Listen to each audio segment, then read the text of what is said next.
Hello. Today, let's talk about Chicago's gun laws and the ongoing challenge of gun crime. Chicago is known for having some of the strictest gun laws in the United States. These laws include bans on assault weapons, high-capacity magazines, and mandatory waiting periods for firearm purchases. Background checks are required for all gun sales, including those at gun shows. Despite these stringent regulations, Chicago consistently reports some of the highest rates of gun crime in the country. In 2023 alone, the city saw major crimes increase by 34% compared to the previous year, and that was following a 33% rise from 2021 to 2022. This includes a significant spike in motor vehicle thefts, robberies, and burglaries. The paradox here is alarming.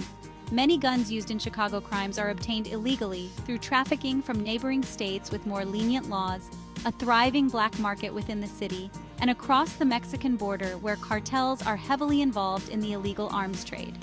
As we are seeing in the UK, citizens have no way to defend themselves against threats like Islamic Muslim terrorists. For more on this, check out our video, Understanding Political Extremism, a call to action on our YouTube channel. We cannot afford to be defenseless.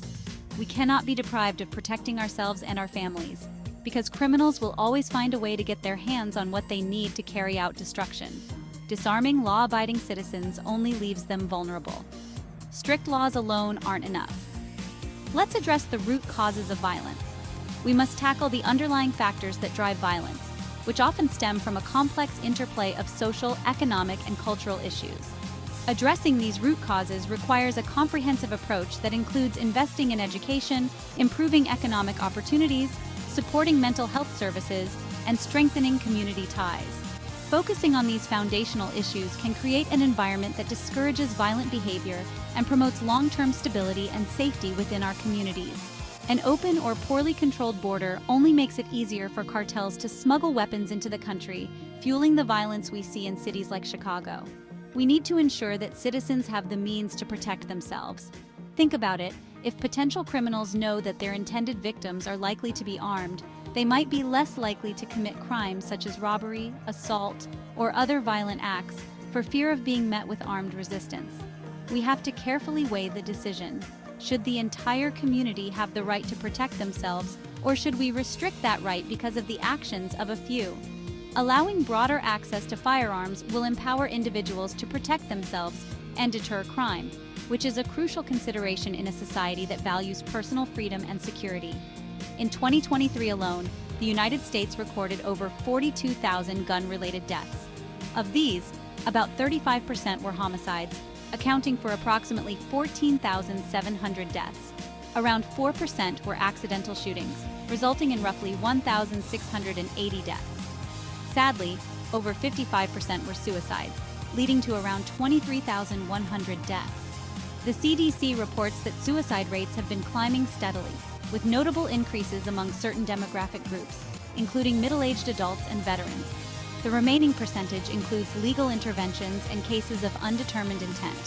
What remains clear is that any approach to reducing crime must consider a combination of strategies, including responsible gun ownership, effective law enforcement, community engagement, and addressing the root causes of crime. These statistics paint a sobering picture of the challenges we face as a society, from the tragic rise in suicides to the complexities of gun ownership and public safety. Beyond these issues, we are also witnessing a broader erosion of trust in leadership, where political deception and broken promises have become all too common. This loss of faith in our leaders has contributed to social fragmentation and the rise of extremism, as communities become increasingly divided. Moreover, there is a deepening erosion of human dignity and respect, characterized by dehumanization and a disregard for the most vulnerable among us. Economic and social injustice continue to widen the gap between the rich and the poor, leading to a sense of disempowerment among the public. Moral relativism, with its shifting standards and erosion of objective truth, further complicates our ability to navigate these challenges. Achieving a balance between wealth creation and distribution is crucial for maintaining a healthy, dynamic, and stable economy. This balance allows for innovation and growth while ensuring that the benefits of economic success are widely shared, promoting both prosperity and social harmony. Adding to this, there is a growing disparity between leaders and the public. where privileged leadership often leads to sacrifices being made by the many for the benefit of the few. But it's not enough to simply accept what we're told. We have a responsibility to dig deeper, to understand the issues, and to take informed action.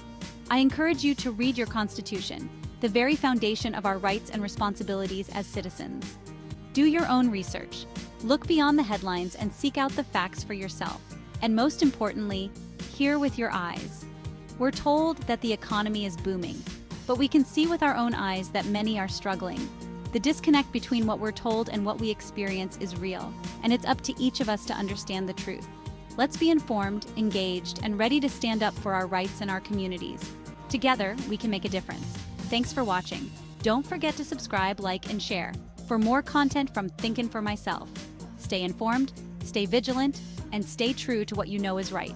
Vote Donald J. Trump for president. Remember, the future of our communities depends on our actions today. Let's work together to create a safer, more just society for everyone.